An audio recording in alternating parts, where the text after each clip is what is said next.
أعوذ بالله السميع العليم من الشيطان الرجيم. بسم الله الرحمن الرحيم. إن الحمد لله نحمده ونستعينه ونستهديه ونستغفره ونعوذ بالله من شرور أنفسنا ومن سيئات أعمالنا. من يهده الله فلا مضل له ومن يضلل فلا هادي له. أشهد أن لا إله إلا الله وحده لا شريك له وأشهد أن محمدا عبده ورسوله لا نبي بعده. سبحانك لا علم لنا إلا ما علمتنا إنك أنت العليم الحكيم. اللهم فقهنا في الدين وعلمنا تأويل. سبحانك لا علم لنا إلا ما علمتنا إنك أنت العليم الحكيم. ولا حول ولا قوة إلا بالله العلي العظيم. أما بعد. أحبتي في الله، السلام عليكم ورحمة الله وبركاته. Alhamdulillah, Alhamdulillah, summa Alhamdulillah. Ya, pertama dan selama-lamanya kita ucapkan syukur kehadrat Allah Subhanahu wa taala Rabbul Jalil atas segala nikmat yang dikurniakan Allah Taala bagi diri kita, bagi ahli keluarga kita. Alhamdulillah, dengan nikmat kesihatan, nikmat kehidupan, nikmat iman dan Islam, taufik dan hidayah dikurniakan Allah Subhanahu wa taala. Kita berdoa semoga Allah memelihara semua nikmat kebaikan ini. Mudah-mudahan dengan itu kita menjadi hamba Allah yang dapat memanfaatkan semua nikmat yang Allah kurniakan, pendengaran, penglihatan kita serta diri kita ini untuk kita melaksanakan amalan soleh, melakukan kebaikan dan kebajikan. Ya, mudah-mudahan sebagai bekalan untuk kita menjadi hamba yang berjaya dalam hidup kita di dunia dan di akhirat kelak. Kita juga ucapkan selawat dan salam kepada Nabi Muhammad sallallahu alaihi wasallam, keluarga Nabi, para sahabat, para tabi'in, tabi'in dan seterusnya semua yang mengikuti Nabi sehingga ke hari kiamat. Juga dikasihi serta dimuliakan kepada para asatizah, tuan-tuan guru, sahabat fadilah, kepada Al-Fadhil Ustaz Wali, ya, dan juga semua kru-kru para asatizah daripada Masjid Al-Hasanah Bangi dan juga semua jemaah yang dirahmati dan dimuliakan oleh Allah Ta'ala yang ada di Bangi, ya, yang ada di seluruh Malaysia. Alhamdulillah, bersama-sama kita pada pagi ini, mudah-mudahan majlis ilmu kita ini diberkati oleh Allah Subhanahu Wa Ta'ala, dikurniakan rahmat, dikurniakan sakinah, iaitulah ketenangan, dikurniakan kebaikan dan ilmu-ilmu yang bermanfaat. Mudah-mudahan dengan itu kita dapat mengamalkan ilmu yang telah kita pelajari. Semoga dengan itu Allah kurniakan hasanah, Allah menerima amalan soleh kita dan Allah Ta'ala golongkan kita di kalangan hamba-hambanya yang berilmu, beriman, bertakwa dan berjaya dunia serta akhirat, insya-Allah. Amin ya rabbal alamin. Justru kita berdoa semoga sebagaimana Allah menghimpunkan kita pada pagi ini, mudah-mudahan dihimpunkan kita nanti di dalam Jannah Firdaus bersama Nabi Muhammad sallallahu alaihi wasallam dan orang-orang yang bertakwa, insya-Allah. Amin ya rabbal alamin. Jadi para jemaah dikasihi dan muliakan oleh Allah Subhanahu wa taala, pada pagi ini kita akan sama-sama mentadaburi satu surah, yang mana surah ini saya yakin ramai di kalangan kita yang menghafal surah ni. Dan surah ni sangat istimewa, sebagaimana kita juga sedang berada dalam waktu yang disebutkan dalam surah ini. Surah itu adalah surah Ad-Duha. Baik. Jadi kita akan sama-sama membacakan surah Ad-Duha. Kemudian kita akan ikuti tafsir dan tadabbur ayat daripada surah Ad-Duha ini untuk kita ambil manfaat. Dan dengan itu para jemaah dianjurkan, saya menggalakkan jemaah sekalian untuk sama-sama membuka Al-Quran dan juga kita bacakan makna dan kita hayati bersama surah ini. Mudah-mudahan kita mendapat manfaat, taufik daripada Allah Subhanahu wa taala. Dalam satu hadis Nabi sallallahu alaihi wasallam, wa qala Rasulullah sallallahu alaihi wasallam, iqra'ul Quran fa innahu ya'til yaumal qiyamah syafi'an li ashabi. Kata Nabi dalam satu hadis sahih riwayat Bukhari dan Muslim, ceritakan oleh sahabat bernama Uthman bin Affan radhiyallahu anhu. Uthman bin Affan adalah sahabat Nabi merangkap menantu Nabi SAW. Uthman bin Affan radhiyallahu anhu dipanggil dengan nama panggilan gelarannya yang mulia, Zun Nurain, iaitulah yang memiliki dua nur, dua cahaya. Kenapa? Kerana daripada sejarah sirah para rasul, sirah-sirah kemanusiaan, kisah-kisah kemanusiaan, tidak ada satu orang manusia pun yang pernah berkahwin dengan 2 orang anak daripada seorang rasul. Masya-Allah, tabarakallah. Itulah Uthman bin Affan radhiyallahu anhu yang memiliki 2 cahaya, berarti kerana dia telah pun beliau telah bernikah dengan 2 orang anak Nabi Muhammad sallallahu alaihi wasallam. Yang pertamanya Ruqayyah. Maka ketika saat perang Badar Al-Kubra, masa tu Nabi pergi perang, Nabi tak izinkan Sayyidina Uthman pergi berperang sebab isterinya dalam kesakitan, dalam keadaan sakit, Ruqayyah sakit. Jadi masa tu Nabi pun memerintahkan Uthman untuk tunggu bersama dengan zaujah dia. Dan ala kulli hal, walaupun Sayyidina Uthman tidak pergi ke perang Badar Al-Kubra, tetapi beliau, Sayyidina Uthman yang mulia, seorang sahabat yang mulia, dia telah pun diangkat menjadi salah seorang daripada ahli Badar.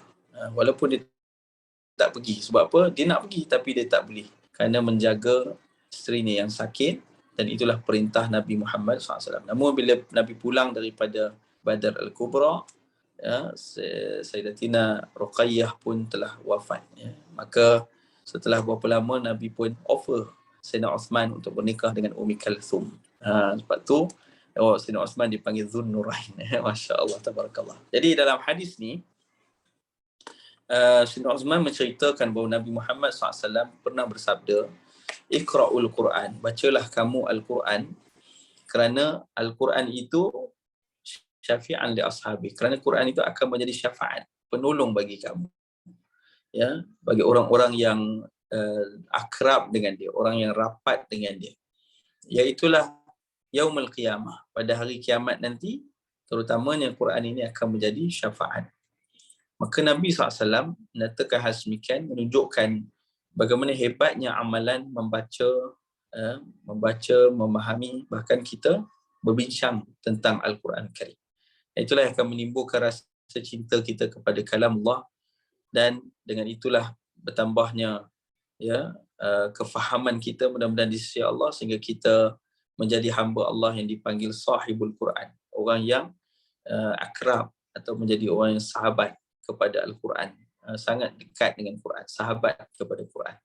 Jadi mudah-mudahan Allah pilih kita di kalangan hamba Allah Ta'ala yang mendapat kekuatan untuk terus membacakan Quran ana al-laili wa atrafan nahar, waktu saat-saat malam, waktu siang dan malam kita, waktu saat-saat waktu matahari ataupun ada waktu rembang ataupun dalam saat gelap. Kita ni jadi orang yang sentiasa dapat membacakan Quran dan menjadikan Quran itu peneman dalam kehidupan kita. Kenapa jemaah sekalian? Bila kita meninggal dunia, kita masuk di dalam alam yang seterusnya, namanya alam barzakh.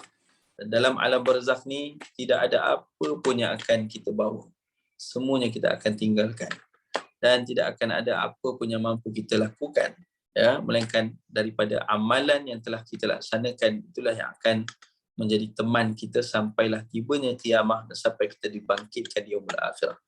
Di antara yang dibahaskan oleh Imam Suyuti rahimallahu ta'ala, bagaimana masuknya seseorang itu dalam kubur, maka di antara peneman terbesar ataupun amalan terbesar yang akan menemaninya adalah Al-Quran.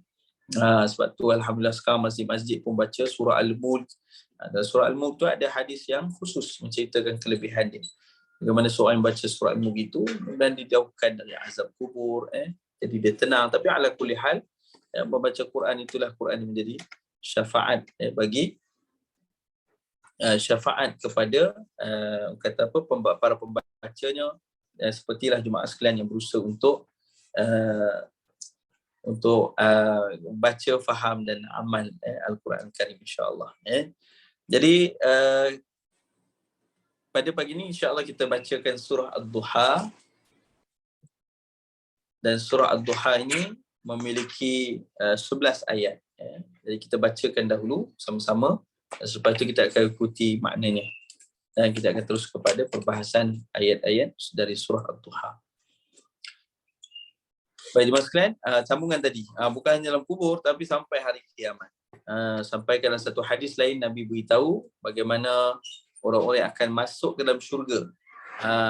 Pada ahli syurga juga, mereka dimasukkan kepada syurga yang tinggi, kedudukan yang tinggi oleh sebab hubungan mereka dengan Quran. Masya Allah, tabarakallah. Disebutkan Nabi SAW dalam satu hadis lain, Iqra' wartaqi waratil kama kunta turattal fid dunya. Orang yang dikumpulkan untuk masuk dalam syurga akan dibaca, akan disebutkan pada mereka, bacalah Quran dan naiklah kamu sebagaimana kamu membacakan Quran dengan tartil ketika saat hidup di dunia. Masya Allah. Maka semakin banyak hafalan Quran kita yang dibacakan ikhlas kerana Allah, makin banyak bacaan Quran kita, maka banyak masa dengan hubungan kita dengan Quran itu, maka semakin tinggilah kedudukan syurga kita di hari akhirat, insya-Allah. Amin ya rabbal alamin. Okey, itu masalah dirahmati dan dimuliakan oleh Allah Taala. Kita terus kepada surah Ad-Duha. A'udzubillahi minasyaitonirrajim. Bismillahirrahmanirrahim. Wadduha والليل إذا سجى ما ودعك ربك وما قلى وللآخرة خير لك من الأولى ولسوف يعطيك ربك فترضى ألم يجدك يتيما فآوى ووجدك ضالا فهدى ووجدك عائلا فأغنى فأما اليتيم فلا تقهر وأما السائل فلا تنهر وأما بنعمة ربك فحدث صدق الله العظيم. Baik, jemaah dikasihi dan muliakan oleh Allah Subhanahu wa taala. Surah Ad-Duha kita bahagikan kepada 3 bahagian. 3 bahagian atau 3 poin penting. Pertama, ayat 1 hingga ayat 5. Temanya adalah Allah SWT tidak meninggalkan Nabi Muhammad sallallahu alaihi wasallam. Ini ayat 1 hingga ayat ke-5. Ayat ke-6 sehingga ayat ke-8 temanya ialah bukti Allah Subhanahu taala tidak meninggalkan Muhammad sallallahu alaihi wasallam. Jadi 1 hingga 5 itu Allah tidak meninggalkan, 6 hingga 8 adalah bukti yang mana yang menunjukkan bagaimana Allah tidak meninggalkan Nabi Muhammad sallallahu alaihi wasallam. Manakala ayat 9 hingga ayat ke-11 adalah kaedah dalam merespon nikmat Allah Subhanahu wa taala. Jadi wadduha artinya yang disebutkan dalam ayat Al-Quran bagaimana maksud duha itu demi waktu duha. Wa itu adalah waw dipanggil waw qasam ataupun waw sumpah. Jadi 2 waw, satu waw yang kita maknakan dalam bahasa Melayu dengan dan, tapi ada satu lagi waw yang dipanggil waw qasam ataupun waw sumpah. Maka seperti dalam ayat ini, wadduha, wa itu bukan dan ad-duha tetapi demi waktu duha. Jadi duha ini adalah satu waktu yang Allah Subhanahu wa taala ciptakan kepada diri kita. Baik. Sebelum kita pergi lebih lanjut, pesan para ulama bagaimana bahagiakanlah diri anda. Untuk bahagiakan diri kita bagaimana? Dengan pancaran cahaya Al-Quran. Seperti kita sebut tadi, dengan kita membacakan Quran, hati dan jiwa kita akan tenang. Seperti mana Allah berfirman di dalam Al-Quran Karim juga, ba'da a'udzubillahi minasyaitonirrajim, ala bidzikrillahi tatma'innul qulub. Sadaqallahu azim. Hanya senya ala bidzikrillah, dengan mengingati Allah. Zikir, makna lain bagi zikir selain ingat adalah juga zikrillah itu mengingati Allah Ta'ala, juga termasuk menyebutkan puji-pujian kepada Allah. Subhanallah, alhamdulillah, la ilaha illallah, Allahu akbar. Zikir kita biasa bacakan. Macam tasbih adalah subhanallah, maha suci Allah. Tahmid, alhamdulillah, segala puji bagi Allah. Kemudian takbir, Allahu akbar, ya, Allah maha besar. Kemudian tahlil, la ilaha illallah, tiada layak Tuhan yang layak disembah melainkan Allah Subhanahu Wa Taala. Jadi bila kita pertama berzikir, zikrullah adalah dengan kita sebut kalimah-kalimah thayyibah tadi. Yang kedua, zikrullah adalah membacakan Quran. Kenapa? Sebab dalam surah Al-Hijr Allah juga menyebutkan Al-Quran dengan nama Al-Zikr. Yang mana Al-Quran itu adalah memberi peringatan kita kepada Allah SWT. Allah berfirman ba'da a'udzu billahi minasyaitonir rajim, menyatakan bagaimana Allah menurunkan Al-Quran. Inna nahnu nazzalna dzikr wa inna lahu lahafizun. Kata Allah SWT, sesungguhnya kamilah yang menurunkan al-dzikr, iaitulah Al-Quran. Peringatan itu adalah Al-Quran. Wa inna lahu lahafizun, sesungguhnya kamilah juga yang padanya, yakni Al-Quran itu kami sentiasa memeliharanya. Sebab tu al-zikr atau zikrullah itu juga bila kita baca Quran, kita sedang berzikir kepada Allah, mengingati Allah Ta'ala. Ketiga, zikrullah juga adalah dengan kita berada dalam majlis ilmu.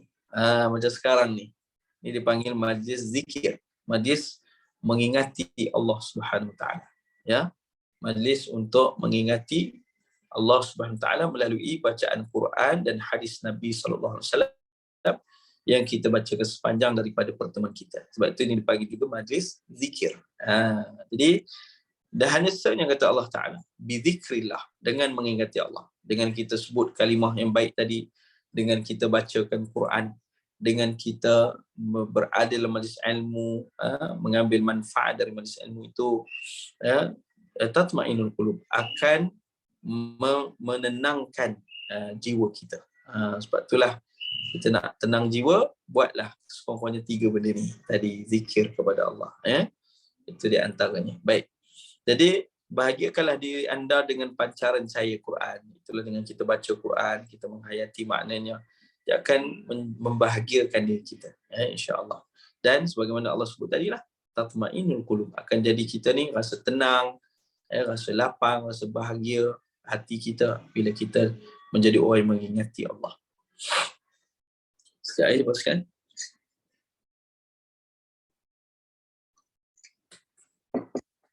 Dan sekarang kita sambung kepada surah Ad-Duha, makna dia. Wad-duha, demi waktu duha. Jadi kita syarahkan. Wal-laili idza saja. Demi malam.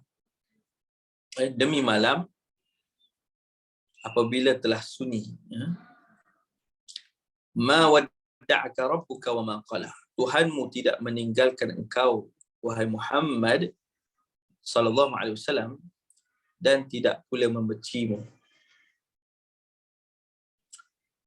Walal akhiratu khairul laka minal ula. Dan sesungguhnya yang kemudian itu lebih baik bagimu daripada yang permulaan. Walasawfa yu'tika rabbuka fatardah. Dan sesungguhnya kelak Tuhanmu pasti memberikan kurnianya kepadamu sehingga engkau menjadi puas. Alam yajidka yatiman fa'awa. Ayat yang ke-6, bukankah dia telah mendapatimu sebagai seorang yatim lalu dia melindungimu. Ayat ke-7, wa wajadaka dhallan fahada. Lalu dia mendapatimu sebagai seorang yang tidak mengetahui lalu dia memberikan petunjuk. Yang ke-8, wa wajadaka ailan fa'aghna. Dan dia, yakni Allah Ta'ala, mendapatimu sebagai seorang yang kekurangan lalu dia memberikan kecukupan. Ayat ke-9, fa'ammal yatima fala taqhar. Maka terhadap anak yatim janganlah engkau berlaku sewenang-wenang ataupun ambil remeh terhadap anak yatim.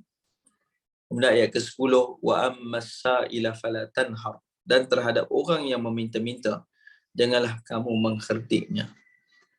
Wa amma bi ni'mati rabbika fahaddits. Dan terhadap nikmat Tuhanmu hendaklah kamu menyatakan dengan bersyukur. Jadi inilah di antara ayat-ayat Al-Quran yang menyebutkan tentang ini. Pertamanya kita sebut tentang Ad-Duha. Para jemaah dikasihi dan muliakan oleh Allah Subhanahu wa taala, di dalam Al-Quran masa adalah satu nikmat yang sangat-sangat besar. Ya, kata Imam Syekh Sya'rawi rahimahullahu taala bahawa apabila dalam Quran menjelaskan tentang satu nikmat walaupun disebut hanya sekali, sudah memadai menunjukkan pentingnya nikmat itu untuk kita menghayatinya, untuk kita menggunakannya dengan sebaik-baiknya, bersyukur kepada Allah Subhanahu taala dan menjadi hamba yang bertakwa dengannya melalui nikmat yang dikurniakan itu. Apatah lagi kalau nikmat itu disebut banyak kali dalam Quran. Di antara nikmat yang banyak disebut dalam Quran adalah berkenaan dengan masa kehidupan kita. Dalam Al-Quran, Allah menurunkan satu surah, namanya surah Al-Asr. Dan Allah memulakan surah itu dengan wal asr, dengan bersumpah terhadap masa. Wal qasam, sumpah itu menunjukkan bagaimana besar dan hebatnya nikmat itu, menunjukkan hebat dan besarnya kekuasaan Allah Subhanahu wa taala. Jadi setelah Allah Taala bersumpah terhadap masa, ya, sebelum tu kita akan melihat bahawa banyaknya dalam Quran ini cerita tentang masa. Antaranya bila Allah sebut tentang masa Al-Asr, Allah bersumpah terhadapnya, menunjukkan besarnya nikmat itu dan tingginya nikmat itu, nilainya di sisi Allah SWT untuk kita menghargainya dan menggunakannya sebaik-baiknya. Allah juga bersumpah terhadap waktu-waktu, masa-masa dalam kehidupan kita. Turunnya surah Ad-Duha, Allah bersumpah wad-duha. Turunnya surah Al-Fajr, wal fajr. Semua itu waktu. Waktu fajar ada waktu awal pagi. Waktu duha adalah waktu sekarang, sampailah tengah hari nanti. Ya. Begitulah juga waktu yang dipanggil dalam Al-Quran al-lail, wal-laili idza yaghsha, demi waktu malam. Malam, Allah Taala bersumpah terhadapnya. Wan nahar, demi waktu siang, maka Allah juga bersumpah terhadap waktu siang. Jadi banyak dalam Quran bagaimana Allah Taala bersumpah terhadap masa dalam kehidupan kita. Ini menunjukkan betapa pentingnya nilai waktu itu dan betapa besarnya nilai nikmat masa yang mesti kita manfaatkan, wajib kita manfaatkan dalam segenap penjuru kehidupan kita. Maka jemaah sekalian, dalam surah ini Allah menyebutkan tentang waktu duha. Kata para mufassirin, sudah pastilah waktu duha itu iaitulah ketika matahari naik sepenggal. Maksudnya waktu matahari naik dalam keadaan waktu pagi ini kan. Jadi kita ada waktu yang sangat-sangat barakah sebenarnya, waktu duha ini. Apabila penyebutan waktu duha ini mengisyaratkan, kata mufassirin, bahawa waktu ketika Nabi SAW tidak menerima wahyu beberapa lama bagaikan malam yang gelap. Sedangkan turunnya surah ini setelah itu bagaikan fajar yang menyingsing. Dan demi malam apabila telah sunyi dan gelap ketika matahari bergeser ke tempat lain, belahan bumi yang ditinggalkannya beranjak tenang dan gelap menjadi waktu yang tepat untuk istirahat. Jadi ada sebahagian meriwayatkan bahawa ada ketikanya Nabi SAW tidak menerima wahyu dalam beberapa waktu, sehingga kan waktu itu Nabi SAW menjadi sangat risau. Dan akhirnya Allah Ta'ala menurunkan wahyu kepada Nabi Muhammad sallallahu alaihi wasallam. Ala kulli hal, pertamanya kita sebut tentang waktu duha. Bila Allah sebut tentang duha itu, maknanya waktu itu ada kebaikan, ada nikmat yang besar, ada keberkatan di sisi kita, hamba-hambanya.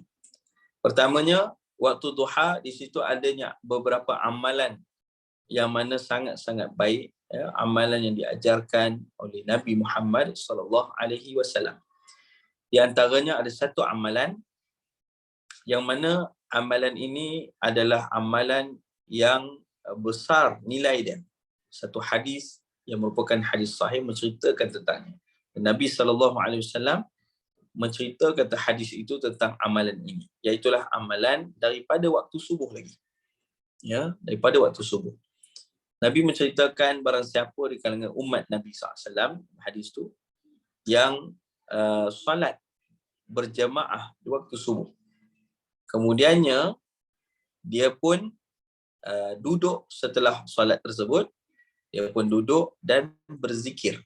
Ataupun dia buat amalan soleh ya, terlepas daripada solatnya. Sama ada dia baca Quran, sama ada dia mendengar majlis ilmu, sama ada dia bacakan makna Quran, apa saja, ataupun dia berzikir subhanallah dan sebagainya yang kita sebut tadi tu. Akhirnya sampailah matahari terbit. Dipanggil waktu syuruk kan. Lalu kemudian dia solat 2 rakaat. Dia solat 2 rakaat. Lalu solatnya itu dia hadir, kata Nabi SAW, wajahnya, hatinya, iaitu dia bersungguh-sungguh solat dengan kerana Allah Subhanahu Wa Taala. Maka Nabi menyatakan orang itu mendapat kesempurnaan haji dan umrah. Kerana Nabi kata taman, 3 kali. Sempurna. Masya Allah, tabarakallah. Jadi amalan itu, ulama menyatakan pertamanya, salat itu dipanggil salat isyraq. Dan sebagai ulama juga menamakan dia salat sunat awal duha. Jadi tak jangan bergaduh lah dua kata, ini isyraq, ini duha belum lagi. Tak, mas sekalian, dia di situ ya, dalam hadis tak sebut nama solatnya, tapi ia dinamakan sebagai ulama juga sebagai solat sunat di awal waktu duha. Kalau itu matahari dah naik, iaitulah setelah mana syuruk, setelah mana waktu syuruk tu berlaku, maka kita tunggu lebih kurang 10 minit ke 15 minit, matahari naik betul, maka kita pun solat.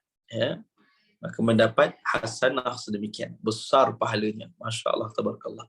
Itulah di antara kelebihan waktu duha yang disebut juga baginda Nabi SAW dalam hadis yang kita bacakan tadi. Hadis itu merupakan hadis yang sahih. Maka kalau kita ada kemampuan mengamalkannya, kita buatlah pada waktu pagi, ya, pada waktu pagi di waktu hari biasa, ataupun waktu pagi kalau ada yang bekerja tak sempat, buatlah hujung minggu. Tak dapat seminggu sekali, buatlah sebulan sekali, kan? Buatlah berapa yang mampu, insya-Allah. Mudah-mudahan setiap kali kita dapat melaksanakannya, Allah kurniakan rahmat, kebaikan, dan Allah kurniakan keberkatan dalam kehidupan kita. Manakala solat duha juga boleh dilakukan daripada waktu itu sampailah kepada waktu tengah hari. Boleh dilaksanakan. Maka solat itu 2 rakaat ataupun boleh dilakukan dengan 4 rakaat. Maka mudah-mudahan Allah mengurniakan keberkatan dalam kehidupan kita. Sebab apa? Solat itu adalah solat yang disunatkan, maka mendapat hasanah bagi kita yang melakukannya, dan doalah mudah-mudahan Allah kurniakan rezeki yang melimpah ruah dengan amalan yang kita laksanakan, kerana di situ amalan disukai oleh Allah Subhanahu wa taala. Baik. Seterusnya, walaili idza saja. Dan demi waktu malam. Demi waktu malam yang mana apabila telah sunyi. Jadi Allah Subhanahu wa taala memilih Nabi Muhammad sallallahu alaihi wasallam, dan disebutkan dalam hal ini bahawa malam adalah waktu yang memiliki waktu, bahkan dalam ayat lain Allah SWT menyebutkan walaila libasah, waktu malam itu adalah waktu rehat, waktu rehat kita dan waktu kita untuk kata apa, recharge balik. Dan sekarang ni ada banyak orang-orang, na'udzubillah min zalik, para doktor juga. Saya jumpa seorang doktor sebelum ni, kata ada orang-orang yang muda, ya Allah uji dia sakit, kemudian meninggal dunia usia yang muda. Antara pertama sekali ditanyakan cara lifestyle-nya, adakah bersukan di waktu malam. Tu doktor tanya soalan tu. Sebab apa? Sebab bersukan di waktu malam ni menyelisihi akan fitrah masa dan kehidupan yang telah Allah berikan kepada kita. Allah Ta'ala sebut wal-laila libasa wan-nahara ma'asha. Waktu malam itu adalah waktu untuk kamu beristirahat. Ia adalah seperti pakaian, tutup kan. Maknanya waktu tu kita selesa, kita rehat. Dan waktu siang lah waktu kita bekerja. Untuk beraktiviti semua di waktu siang.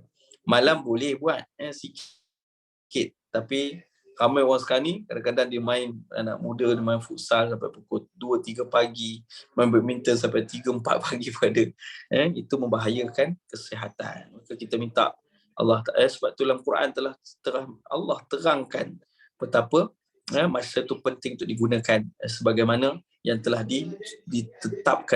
ditetapkan kebaikan melalui Al-Quran telah menjelaskan. Kerana Allah yang menciptakan waktu itu, dan Allah tahu keadaan kita, macam mana Allah Ta'ala jadikan kesihatan kita, badan kita. Maka Allah sebutkan hal ini supaya kita mengambil pelajaran. Sebagai seorang mukmin juga, walaupun main sukan di waktu malam itu tak haram, tapi sebaiknya kita follow lah apa yang dalam Quran. Allah kata waktu itu waktu berehat, maka kita berehat. Waktu siang untuk kita bekerja, untuk kita mencari rezeki, untuk kita melakukan aktiviti, maka waktu itulah kita buat. InsyaAllah mudah-mudahan kehidupan kita barakah, kesihatan yang baik, mudah-mudahan dapat kita melakukan amalan salih. Baik. Jadi Allah Subhanahu Wa Taala menyebutkan tentang waktu duha, kemudian Allah beralih kepada waktu malam. Wal-laili idza saja. Itu waktu malam apabila telah sunyi. Baik. Kemudiannya Allah menyatakan ma wadda'aka rabbuka wa ma qala. Itulah Tuhanmu wahai Muhammad SAW, yakni Allah Subhanahu Taala tidak meninggalkan kamu dan tidak pula membencimu. Jadi disebutkan bahawa Nabi SAW tidak ada wahyu turun kepadamu dalam beberapa hari bukan kerana Allah membencimu. Jadi kisahnya bahawa sebelum penurunan surah Ad-Duha ini, Nabi mendapati adanya dalam waktu kehidupan Nabi ini berlakunya penangguhan, penurunan wahyu daripada Allah SWT. Sehingga Nabi ini jadi risau. Kenapa tak turun wahyu ni? Selalu turun kan? Itulah. Di antara para ulama disebut apa manisnya Quran ini. Bila pertama kali baca, ada orang baca dia pertama kali dia rasa macam susah. Pasal apa? Banyaknya salah baca kan. Baca dengan ustaz, baca dengan ustazah kena tegur pula. Jadi dia rasa macam susah kan. Tetapi kalau kita terus dan meneruskan diri kita membacakan Al-Quran itu, walaupun dalam susah, kan Nabi memberi anjuran lagi. Ya tara'u fil Quran. Orang yang baca Quran tapi tersangkut-sangkut bacaan dia, pahalanya menjadi 2 kali lipat. Kalau orang yang baca Quran 1 huruf 10 pahala. Orang yang tersangkut-sangkut baca Quran, dia tak boleh nak baca sangat tapi dia berusaha sungguh-sungguh nak baca juga, Allah Ta'ala kurniakan baginya 2 kali lipat pahala. Kemudian ada pula orang kata macam tu sedap lah Ustaz, kita ni bagi tak lancar sampai akhir hayat kita sebab nanti dapat pahala banyak. Sebenarnya salah. Sebab Nabi SAW sambung selepas itu, al-mahiru bil Quran ma'as safaratil kiramil bararah. Orang yang mahir pula Quran, dia baca Quran sangkut sampailah dia lancar Quran, maka dia akan bersama dengan dia itu adalah malaikat yang menemani dia. Allahu Akbar. Sebab itulah baca Quran ni mula-mula sukar, lama-lama dia akan jadi biasa dan lama-lama kita menjadi cinta dengan Quran. Begitulah keadaan juga Nabi Muhammad SAW. Sebab tu Quran ni mukjizat, teman sekalian. Macam saya dulu masuk madrasah, mula-mula dipaksa oleh ibu dan ayah saya. Saya tak nak, tapi mereka paksa saya duduk kat sini, masuk ke dalam madrasah. Baca Quran pun tersangkut-sangkut. Jadi rasa susah Quran. Tapi bila makin lama kelamaan, bila kita dah biasa, lama-lama jadi cinta dengan Quran. Masya Allah, tabarakallah. Quran ni mukjizat. Sebab tu jadilah kita orang yang rajin membacanya, memahaminya, mengamalkannya, insya-Allah akan menjadi pedoman, petunjuk kebaikan bagi kita dunia akhirat. Jadi macam itulah Nabi Muhammad SAW. Mula-mula terima Quran, takut kan? Jibril AS peluk Nabi SAW dalam satu hadis. Kemudian Jibril kata, Iqra, bacalah. Bukan dengan suara yang lembut, tapi dengan ketegasan. Lalu Nabi ni dipeluk, sesak dada Nabi SAW. Nabi kata, ma'ana biqari, aku tak boleh baca. Nabi pun dipeluk lagi lebih erat. Kemudian Jibril kata, Iqra, ma'ana biqari, aku tak boleh baca. Akhirnya kali ketiga, barulah Nabi dilepaskan dibacakan, Iqra bismi rabbikal ladzi khalaq, khalaqal insana min 'alaq, Iqra wa rabbukal akram, alladzi 'allama bil qalam, 'allamal insana ma lam ya'lam. Itu wahyu yang pertama turun pada Nabi Muhammad sallallahu alaihi wasallam tentang baca. Maka awalnya Nabi takut. Nabi ingat ayat tadi, Nabi turun dengan keadaan ketakutan. Nabi nampak Jibril dengan rupa asalnya. Allahu Akbar, lagi bertambah. Menggigil Nabi sampai pulang ke rumah. Nabi kata kepada Sayyidatina Khadijah, Zammiluni, zammiluni. Selimutkanlah saya, selimutkanlah saya. Pasal setelah sujud dan ketakutan Nabi SAW. Tapi lama kelamaan jumpa Jibril AS, daripada mula-mula takut, kemudian Nabi jadi rindu. Nak jumpa Jibril AS. Sampailah diuji Nabi SAW satu ketika, wahyu tak turun beberapa hari. Jadi Nabi dah risau, keadaan semikian. Maka setelah yang itu turunlah surah Ad-Duha, yang mana duha menunjukkan bagaimana fajar yang menyingsing, bagaimana keadaan daripada gelapnya, maksudnya risaunya Nabi, gelap yang sunyi itu kata mufassir sebagainya kerana tak turunnya wahyu. Kemudiannya bila Ad-Duha, waktu yang terang, waktu yang gembira, waktu yang lapang, seakan itulah waktu yang Allah Ta'ala gambarkan bagaimana keadaan ketika turunnya kembali wahyu setelah beberapa hari tidak turunnya wahyu. Maka pada waktu itu, ma wadda'aka rabbuka wa ma qala, bukanlah Allah Ta'ala itu meninggalkan atau membencimu ya Muhammad, tetapi Tuhanmu Allah SWT yang telah memilihmu sebagai Rasul, dan Rasul tidak akan, dan Allah Ta'ala tidak akan meninggalkan kamu sendirian dalam keadaan semikian, dalam menyampaikan risalah dan dakwah, dan tidak pula membencimu. Jadi Allah Ta'ala beritahu bahawa ayat 1-3 Allah cerita macam mana keadaan gangguan wahyu, dan Allah menjelaskan bahawa Allah tidak pernah meninggalkan Nabi Muhammad SAW dalam menyampaikan dakwah, dalam menyampaikan risalah tauhid. Baik, yang seterusnya, walal akhiratu khairul laka minal ula, dan sesungguhnya yang kemudian itu lebih baik bagimu daripada permulaan. Baik. Jadi Allah Ta'ala menceritakan bagaimana keadaan bila Nabi SAW ini menerima wahyu, dan Nabi SAW dalam keadaan menyampaikan yang disebutkan dengan wahyu daripada Allah Subhanahu Wa Ta'ala itu, dalam keadaan Nabi menyampaikan tauhid, banyaknya dugaan Nabi SAW. Kita pun tahu daripada awalnya Nabi sampai secara terang-terangan dah berlaku dah kat situ. Masa tengah dalam keadaan bukan terang-terangan pun, masa tu pun Nabi dah diuji dah. Ramai yang dahulu menyebutkan Nabi Al-Amin, mula menyatakan Nabi ni tak betul, Nabi ni gila dan sebagainya. Auzubillah min dzalik. Hatta dia punya ketika permulaan Nabi menyampaikan wahyu atau menyampaikan tauhid secara terang-terangan, masa tu pun pakcik ni dah pun bangun dan menghina Nabi. Namanya Abu Lahab, kan. Dia bangun, dia pun kata, tabballaka ya Muhammad, celakalah kamu wahai Muhammad.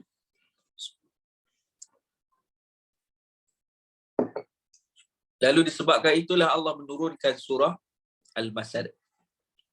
Yang mana surah Al-Masad, Allah Subhanahu Wa Ta'ala menghina kembali Abu Lahab tersebut dengan menurunnya ayat Quran itu, tabbat yada abi lahabin wa tab, celakalah kamu, celakalah Abu Lahab dan kedua tangannya. Sampai betapa hinanya keadaan Abu Lahab tu, sampai hari ini kita baca ayat tu. Allahu Akbar, na'udzubillah min dzalik. Baik, jadi Allah Ta'ala menerangkan kepada Nabi Muhammad SAW, dan sesuatu yang mana lebih baik bagimu daripada permulaannya, yang kemudian adalah lebih baik. Maknanya Allah Ta'ala nak beritahu bahawa ya Muhammad SAW, kamu menyampaikan dakwah, ada dugaan yang Allah Ta'ala kurniakan sebagai menunjukkan bagaimana tingginya kedudukan kamu dengan ujian yang kamu lalui dengan sabar dan bersyukur. Bayangkan Nabi Muhammad SAW masa sampaikan dakwah, yang mempertahankan Nabi adalah Abu Talib dan juga Sayyidatina Khadijah. Masa tu berlaku pada tahun yang sama, Sayyidatina Khadijah telah pun wafat, dan Abu Talib pun wafat tahun yang sama. Jadi masa tu Nabi sangat-sangat kesedihan. Jadi Allah Ta'ala beritahu, ma wadda'aka rabbuka wa ma qala. Dalam ayat ini memperkuatkan Nabi SAW supaya bahawa Nabi ini tidak rasa dirinya keseorangan. Sebab Nabi juga adalah insan. Nabi juga seorang manusia, bashar, seorang lelaki yang mana Allah kurniakan kemuliaan yang sangat tinggi. Lalu Allah Ta'ala memberikan kekuatan kepada Nabi melalui ayat Quran yang telah diturunkan. Allah Ta'ala meletakkan janjinya bahawa apa yang dahulunya, apa yang berlaku yang selepas ini akan menjadi semakin baik. Supaya sentiasa Nabi termotivasi melakukan dakwah, menyampaikan Islam itu dengan keadaan Nabi tahu bahawa Allah Ta'ala sentiasa bersama Nabi SAW, dan juga disebutkan bahawa bagaimana keadaan iaitulah akan menjadi semakin baik daripada sebelumnya. Maka begitulah juga turunnya ayat Quran yang lain seperti surah An-Nasr. Wa ra'aitan nasa yadkhuluna fi dinillahi afwaja. Ketika hampir kepada Fathu Mekah, pembukaan kota Mekah, Allah turunkan. Kamu akan melihat bagaimana kalau dulu umat Islam masuk dalam keadaan seorang demi seorang, tapi kali ini yadkhuluna fi dinillah, mereka masuk ke dalam agama Islam bi dinillahi afwaja. Afwaja artinya ramai. Masuk tu satu kaum, satu kelompok manusia yang masuk sekali, 20 orang, berapa belas orang masuk, puluhan manusia masuk sekaligus masuk ke dalam agama Allah SWT. Itulah di antara tanda-tanda kemenangan Islam. Keturunnya ayat itu ketika Fathu Mekah, sebelum Fathu Mekah. Baik, jemaah sekalian dirahmati dan dimuliakan oleh Allah SWT. Sebelum kita pergi lebih lanjut, Ad-duha tadi ialah maknanya adalah waktu di mana matahari memancar sinarnya dengan pancaran yang hangat dan juga lembut. Jadi ad-duha ni adalah waktu yang mana menggambarkan satu pergerakan atau aktiviti yang akan dijalani oleh manusia, dan ia adalah simbolik bagi turunnya wahyu kepada Nabi Muhammad SAW, kerana wahyu digambarkan sebagai cahaya yang akan menerangi hati manusia. Maka pancaran cahaya matahari yang panas dan lembut itu di waktu duha, yang hangat dan lembut waktu duha, seperti mana pancaran cahaya Quran yang dapat menghangatkan dan melembutkan kalbu kita. Jadi sebab itulah dalam ayat ini dia ada maknanya apa? Allah Ta'ala menceritakan sebagai tamsilan bagaimana Quran itu seperti panas hangatnya dan juga bercahayanya waktu duha, cahaya dengan cahaya yang lembut. Masya Allah. Jadi untuk mendapatkan pancaran cahaya Quran itu, kata para ulama, mestilah dengan dibaca dengan suasana yang tenang, iaitulah pada malam yang hening. Wal-laili idza saja. Ini pendapat ulama yang lain tentang ad-duha wal-laili idza saja tadi. Dan ketika seorang itu mendapat pancaran cahaya Al-Quran dan membacanya pada waktu malam hari yang diseliputi dengan kegelapan dan sunyi dan tenang, maka dia adalah orang yang paling bahagia dalam hidup, kerana ia tidak akan pernah ditinggalkan oleh Allah SWT, apatah lagi dibenci oleh Allah Ta'ala. Jadi inilah disebutkan bagaimana membacakan Quran itu di waktu malam juga adalah salah satu daripada qiyamul lail, kan? Dan waktu itu membacakan Quran lebih menguatkan jiwa, menguatkan hati, menguatkan ketakwaan dan juga hafalan seseorang itu terhadap Al-Quran Karim. Jadi daripada surah ini juga seterusnya Allah berfirman, wala sawfa yu'tika rabbuka fatarda. Baik. Dan sesungguhnya kelak Allah Ta'ala pasti akan memberikan kurniaannya kepada kamu sehingga engkau menjadi redha, menjadi rasa cukup dan redha. Maka jemaah sekalian, ini adalah ayat yang kelima, masih lagi dalam tema yang sama, itu Allah tidak meninggalkan Nabi SAW, iaitulah wala saufa, dan akan nanti Allah Subhanahu Taala, kemudiannya saufa maksudnya akan,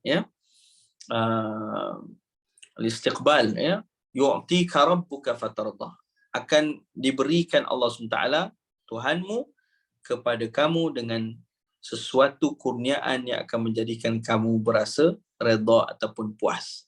Masya Allah, tabarakallah. Jadi jemaah sekalian, lihatlah dalam kehidupan Nabi SAW, banyak ujian yang Nabi lalui. Ya, kita sebut tadi, antaranya juga Nabi dikurniakan zuriat. Ya. Ketika mana setiap kali dalam kehidupan Nabi itu diuji oleh Allah Ta'ala sehingga kan zuriat Nabi juga telah pun wafat seorang demi seorang. Jadi meninggalnya anak Nabi di pangkuan Rasulullah SAW. Ya, seorang demi seorang. Anak laki Nabi wafat. Ya. Sehingga kan Nabi pernah dihina oleh orang-orang musyrikin. Bahawa Nabi ni tak ada keturunan. Na'udzubillah min zalik. Lalu Allah Ta'ala lah yang menghina mereka.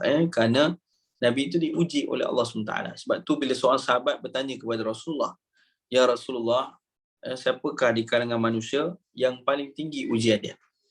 Lalu Nabi pun menyatakan yang paling tinggi ujiannya itu adalah para anbiya, iaitulah para nabi yang diutuskan oleh Allah. Mereka itu paling dekat dengan Allah, tapi mereka itulah paling tinggi ujian. Kerana apa? Ujian ini diberikan Allah mengikut tingkatan iman kita, mengikut keadaan agama dia. Maka kalau agamanya, imannya, agamanya tinggi di sisi Allah SWT, maka semakin tinggilah ujian di sisi Allah SWT. Sebagaimana Allah berfirman di dalam surah Al-Ankabut, "Ahasiban nasu an yutraku an yaqulu amanna hum la yuftanun." Allah SWT, adakah seseorang itu bila menyebutkan dirinya amanna, kami telah beriman, wa hum la yuftanun, adakah mereka itu tidak akan diuji oleh Allah. Jadi Allah Ta'ala beritahu, jika ada satu golongan manusia yang menyebutkan kami ni beriman, kami ni nak jadi orang soleh, kami ni nak jadi orang yang baik, kami nak jadi orang yang dekat dengan Allah, kami nak jadi para ahli Quran, wa hum la yuftanun, maka tidak akan diuji, pasti akan diuji oleh Allah Subhanahu Wa Ta'ala. Kerana Allah nak lihat siapa dia yang benar-benar nak, kalau dia kata beriman, benar-benar beriman kepada Allah, maka diuji, dia tetap teguh, melakukan amalan soleh, buat kebaikan, kebajikan di sisi Allah Subhanahu Wa Ta'ala. Jadi Allah Ta'ala menyatakan bahawa nanti ya Rasulullah, kamu akan dikurniakan selepas dari ujian itu dengan perkara yang kamu sangat-sangat puas, kamu sangat-sangat sukai. Baik, kita teruskan. Alam kita, apa dia? Kita sebutkan. Alam yajidka yatiman fa'awa. Allah Ta'ala menyatakan, bukankah dia, yakni Allah Subhanahu Ta'ala, mendapatimu daripada seorang yatim, lalu dia melindungimu.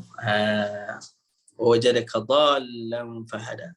Jadi dalam ayat seterusnya Allah Ta'ala juga menyebutkan, iaitulah bukankah dia mendapatimu dari seorang yang tidak tahu, dalam keadaan terpinga-pinga, kemudian dia telah pun memberikan petunjuk kepada kamu. Fahada wajadaka ailan fa'aghna, dan dia telah mendapatimu sebagai seorang yang kekurangan, lalu dia memberikan kecukupan. Baik, tuan sekalian, pertamanya Allah Ta'ala beritahu bahawa bukankah dia mendapati kamu ya Muhammad SAW sebagai seorang yang yatim ketika kedua orang tuamu wafat, jadi Nabi Muhammad SAW, wafatnya Abdullah, wafatnya Aminah ketika Nabi masih kecil. Lalu Allah Ta'ala melindungi Nabi SAW daripada perkara-perkara yang buruk, dengan Nabi mendapat asuhan daripada datuknya Abdul Muttalib.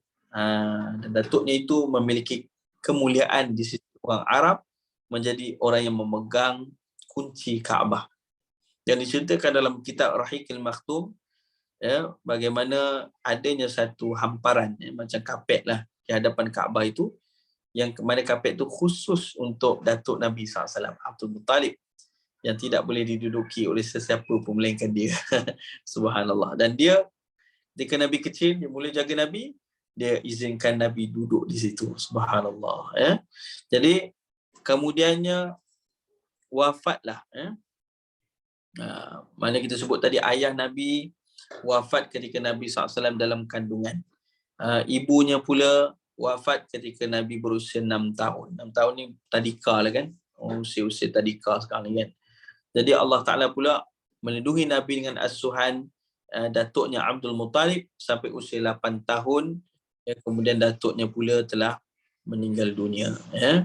Kemudiannya dilanjutkan dengan pakciknya Abu Talib, sehingga pakciknya pun wafat.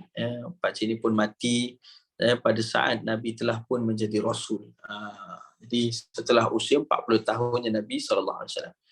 Jadi inilah di antara bagaimana perjalanan kisah hidup Nabi SAW diuji oleh Allah Ta'ala. Sebab tu Nabi kata, kalaulah kita ni diuji oleh Allah Ta'ala, maknanya umat Nabi SAW, kata Nabi SAW, kisahku ini akan menjadi hiburan kepada umat. Maksudnya, kita ni kalau diuji, kita bacalah kisah Nabi SAW. Ya Allah, anak-anak Nabi semua wafat di pangkuan Nabi. Ya, Abdullah, Ibrahim dan lain-lain. Kemudian anak-anak Nabi semua wafat ketika Nabi masih hidup. Kecuali Fatimah sahaja. Fatimah setelah Nabi wafat, beberapa bulan lepas tu barulah Fatimah Az-Zahra telah pun wafat juga. Maksudnya Nabi SAW diuji kematian orang-orang dikasihi, dan macam-macam ujian. Maka sebab itu Nabi kata, kisah Nabi boleh menjadi pengubat duka, menjadi satu hiburan kepada umat Nabi Muhammad SAW.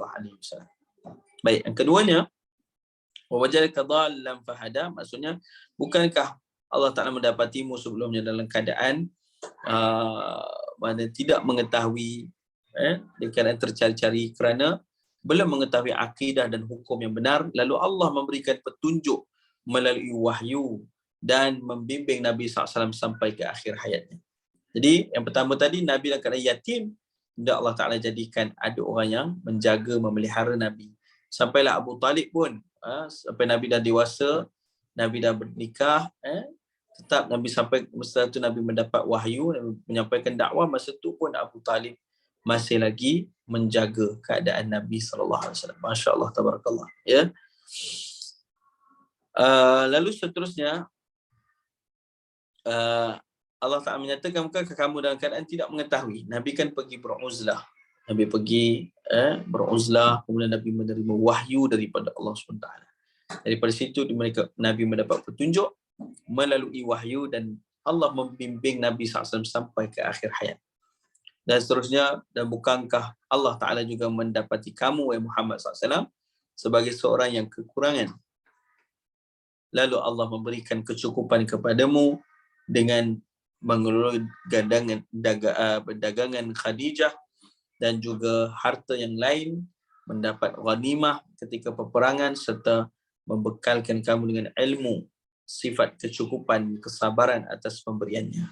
Jadi diberitahu bahawa bagaimana Nabi mula-mula diuji dengan ketidakcukupan, kemudiannya Allah kurniakan fa'aghna, Allah mengkayakan, memberikan maknanya apa? Kebaikan, kecukupan kepada Nabi Muhammad sallallahu alaihi wasallam. Jadi Allah Taala beritahu hal ini. Sebenarnya jemaah sekalian, ayat-ayat ni selain ia turun kepada Nabi Muhammad sallallahu alaihi wasallam, maka di antara satu kaedah tadabbur adalah kita membaca ayat ini dengan merasakan bagaimana Allah memberitahu kepada diri kita. Lihat dahulu, dahulu kita dalam keadaan macam mana, sekarang kita dalam keadaan macam mana. Antara yang besar tu, dahulu kita duduk dalam keadaan yang tak tahu, maksudnya banyak ilmu agama yang kita tak tahu, banyak hukum hakam yang kita tak tahu, banyak dalam keadaan kita duduk dalam keadaan tak tahu. Tapi Masya Allah, Allah ni maha penyayang. Pada waktu sekarang, lihat bagaimana sedikit demi sedikit Allah Ta'ala berikan kefahaman kepada kita terhadap agama kita. Allah Ta'ala berikan kita kefahaman terhadap tujuan kehidupan kita. Allah berikan kefahaman terhadap persiapan akhirat kita. Dan Allah bagikan kita hati-hati yang terbuka sentiasa untuk melakukan kebaikan, kebajikan dan amal soleh. Bukankah itu satu nikmat yang besar daripada Allah? Sebagaimana Allah Ta'ala berfirman, ya, wajadaka dhallan fahada. Dahulunya kita ni tak tahu, kita dalam keadaan kebingungan, ya, kita dalam keadaan tak tahu macam mana, tetapi fahada, Allah kurniakan hidayah kepada kita, sehingga kita suka kepada majlis ilmu, kita mendapat kefahaman agama kita. Bukankah itu nikmat yang besar yang mesti kita syukuri, sebagaimana Allah sebutkan dalam surah Ad-Duha ini, ya. Dan Allah Ta'ala beritahu bila kita dah mula menjadi orang yang soleh, orang yang baik, insya-Allah akan datang ujian-ujian dalam kehidupan kita. Mungkin Allah datangkan kita dengan ujian kesabaran nak lalui berdepan dengan orang-orang sekeliling kita. Mungkin Allah jadikan kita ni ujian dengan kesihatan kita. Mungkin ada kekurangan kesihatan. Mungkin Allah uji dengan kekurangan harta. Mungkin Allah uji dengan wallahu a'lam, macam-macam ujian yang masing-masing kita melaluinya. Lalu Allah menyatakan walal akhiratu khairul laka minal ula. Ya, iaitulah yang nanti kemudian nanti akan lebih baik daripada yang awal ni. Masya-Allah, tabarakallah. Seakan-akan Allah berbicara dengan kita tentang keadaan kehidupan kita yang kita lalui. Ya, masing-masing kita ada ujian, masing-masing kita diberikan ujian oleh Allah supaya kita ni semakin kuat penggantungan kita kepada Allah. Supaya kita ni menjadi semakin bersyukur akan nikmat yang Allah kurniakan pada kita. Dan kita menjadi hamba Allah yang sentiasa teguh pada Allah. Seperti mana kata Nabi SAW, ajaba li amril mu'min. Aku sangat menakjubkan sungguh keadaan orang mukmin ini. Yang mana bila mereka diuji oleh Allah Subhanahu Wa Taala, mereka jadi orang yang sabar melalui ujian-ujian tersebut. Dan kemudian bila mereka diberikan nikmat oleh Allah Subhanahu Wa Taala, mereka sentiasa bersyukur dengan nikmat yang dikurniakan oleh Allah SWT. Maka dua-dua keadaan adalah baik bagi mereka. Nah, kalau kita hidup ni, kita diuji Allah dengan sakit. Mungkin ada jemaah sekalian diuji dengan sakit darah tinggi, wallahualam, gout ke, manis ke, wallahualam, sakit apa, mudah-mudahan saya doakan mudah-mudahan Allah sembuhkan jemaah sekalian. Tapi ketika sakit itu, kita dapati dalam kehidupan kita, ketahuilah saat mana kita sakit, setiap kali mana kita menanggung kesakitan itu, kata Nabi SAW, satu orang mukmin kalaupun dia terpijak satu paku atau benda yang tajam, itu yang sakit sementara kan? Sakit itu sekejap, sementara dan sangat singkat. Kalau terpijak benda tajam, adakah orang terpijak biar lama? Tak kan? Terus angkat. Maka akan sakit sekejap, betul hilang. Itu pun, kata Nabi SAW, akan luruhlah dosa-dosanya. Dan ditinggikan darjat di sisi Allah Ta'ala. Dibayangkanlah jemaah kalau diuji dengan kesakitan, betapa banyaknya dosa yang Allah luruhkan, betapa tingginya darjat yang Allah Ta'ala angkatkan, betapa banyaknya pahala yang Allah berikan dari kesabaran kita melalui ujian daripada Allah Subhanahu Wa Ta'ala. Masya Allah. Dan begitu juga kalau diberikan nikmat, orang beriman itu bersyukur. Dengan tanda syukur, dia memberi balik nikmat itu kepada orang-orang yang memerlukan. Sebab itu Allah Ta'ala menyatakan dalam Quran, wa mimma razaqnahum yunfiqun. Orang-orang yang Allah cinta, orang yang tinggi kedudukan di sisi Allah, orang yang Allah Ta'ala muliakan, orang yang Allah Ta'ala angkat kedudukannya, adalah di antaranya mereka yang menginfakkan sebahagian dari harta mereka kepada jalan Allah Subhanahu Taala. Di antaranya bantu orang susah, anak yatim, orang yang menuntut ilmu kerana Allah, bantu masjid, bantu institusi yang mengajarkan tentang agama, tentang Quran, dan macam-macam lagi kebaikan-kebajikan dibuat. Maka itu tanda dia bersyukur. Maka dengan tanda syukur itu, la in syakartum la azidannakum. Kita banyak memberi, kita banyak bersedekah, kita banyak memberi kebaikan, la azidannakum. Allah berjanji Allah akan menambahkan lagi bagi kita, dari sudut keberkatan harta kita. Sentiasa Allah pelihara daripada keburukan, daripada musibah, sehingga kan harta itu menjadikan kita semakin dekat dengan Allah Subhanahu Wa Taala. Itu maknanya barakah, ziyadatul khair. Barakah itu maksudnya ziyadatul khair. Maknanya kalau semakin dia ada, semakin bertambahlah baik kita di sisi Allah. Semakin dia banyak, semakin bertambahlah dekatnya hubungan kita dengan Allah SWT. Maka itulah di antaranya. Jadi jemaah sekalian, kita baca tadi, kata para ulama, al-ibratu laisa bi khususi lafzi walakin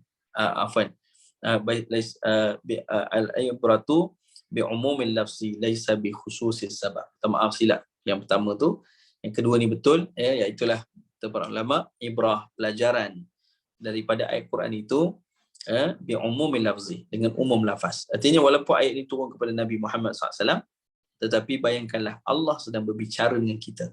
Bagaimana Allah tidak pernah meninggalkan kita. Allah SWT tidak pernah membenci kita. Seorang hambanya, dialah yang menzalimi dirinya sendiri. Kalau hamba tu buat dosa, dia menzalimi dirinya. Sedangkan Allah menyatakan dalam Quran, wallahu ghafurur rahim. Dan Allah itu dialah yang sangat-sangat nak mengampunkan hamba dia.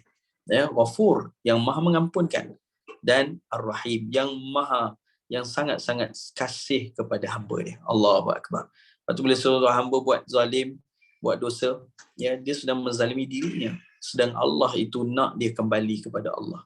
Kerana Allah nak mengampunkan dia. Sebab itulah Allah sediakan kita jalan taubat. Allah sediakan kita jalan untuk memohon keampunan kepada dia. Supaya kita ni dapat kembali kepada rahmat, kasih sayang dia dan juga mendapat keampunan dia. Lalu kita menjadi orang yang selamat, berjaya dunia dan akhirat. Jadi ayat-ayat tadi juga sebenarnya berbicara kepada Nabi, tapi ia juga sedang Allah sedang berbicara kepada kita untuk kita selalu kenang diri kita, bagaimana Allah banyak bantu dalam kehidupan kita. Ilmu yang Allah berikan. Dahulunya kita ni dalam keadaan susah. Hari ni lihat macam mana senangnya Allah bagi kita harta, kenderaan. Dahulunya kita tidak ada keluarga, kita seorangan. Kita pun tak tahu adakah aku ni yang boleh dapat anak ke, macam mana perkahwinanku, macam mana keluargaku. Alhamdulillah hari ni kita dapat semua tu. Kita ada anak-anak yang Allah Ta'ala telah kurniakan dalam kehidupan kita. Daripada kita seorang, Allah jadikan kita berkeluarga. Daripada kita tak ada ilmu, Allah jadikan kita berilmu. Daripada kita tak ada harta langsung, Allah jadikan kita orang yang memiliki harta. Bukankah semua ni di antara tanda sebagaimana Allah menyatakan, bagaimana Allah Ta'ala menyatakan wala sawfa yu'tika rabbuka fatardah. Bagaimana Allah menyatakan sungguhnya kelak Allah Ta'ala akan berikan kurniaannya kepada kamu, sehingga kamu menjadi orang yang redha, yang puas. Masya-Allah, tabarakallah. Jadi jemaah sekalian, itulah di antara yang disebutkan tadabbur. Bila kita baca tu, kita rasa dekatnya Allah Ta'ala dengan diri kita, mudah-mudahan. Baik, yang ayat 6 hingga 8 yang kita bacakan tadi, bagaimana Allah menjelaskan kepada Nabi Muhammad SAW bukti yang mana Allah tidak meninggalkan Nabi Muhammad SAW, dan bukti juga bagaimana Allah tidak meninggalkan kita. Sebab tu janganlah satu hamba Allah meninggalkan Allah Ta'ala pula, sedangkan Allah tidak meninggalkan hambanya. Bagaimana kita lihat Allah Ta'ala ni sentiasa menunggu di mana hamba-hambanya nak memohon keampunan pada dia, di mana hamba ni nak kembali pada dia, di mana hamba ni nak bertaubat kepada dia. Sampai Nabi SAW menceritakan, apabila satu orang hamba Allah ni, dia dah hidup dalam keadaan buat kesilapan, macam manakah kalau dia bertaubat pada Allah? Taubat maksudnya kembali kepada Allah. Nabi cerita satu tamsilan, sebagaimana satu orang yang dia ni ada unta. Dalam unta, atas unta tu dia bawa semua bekalan dia. Dia punya baju, dia punya duit, dia punya apa harta semua dia letaklah untuk dia bawa, kerana dia berkenderaan nak pergi tempat yang jauh. Dia naik unta. Sampai satu tempat dia pun turun. Selesai urusan dia paling balik tengok unta dia hilang. Unta hilang. Bayangkan jemaah sekalian, bawa kereta nak balik kampung, semua dalam tu. Kan? Pergi tandas kat R&R, keluar balik hilang. Kan resah, sedih, gelisah. Tak tahu nak buat apa. Jadi orang tadi yang cari unta, dia pun pergi ke sana ke sini cari, tak jumpa. Akhirnya dia dalam keadaan tak tahu nak buat apa, dia pun duduk. Sedang dia duduk tu, sedang dia dan kesal dengan keadaan dia, risau dan sebagainya. Tiba-tiba berpaling-paling dia, unta tu datang balik. Unta tu tiba-tiba muncul depan mata dia. Semua harta dia, semua benda-benda dia letak dan tu tak ada balik kat situ.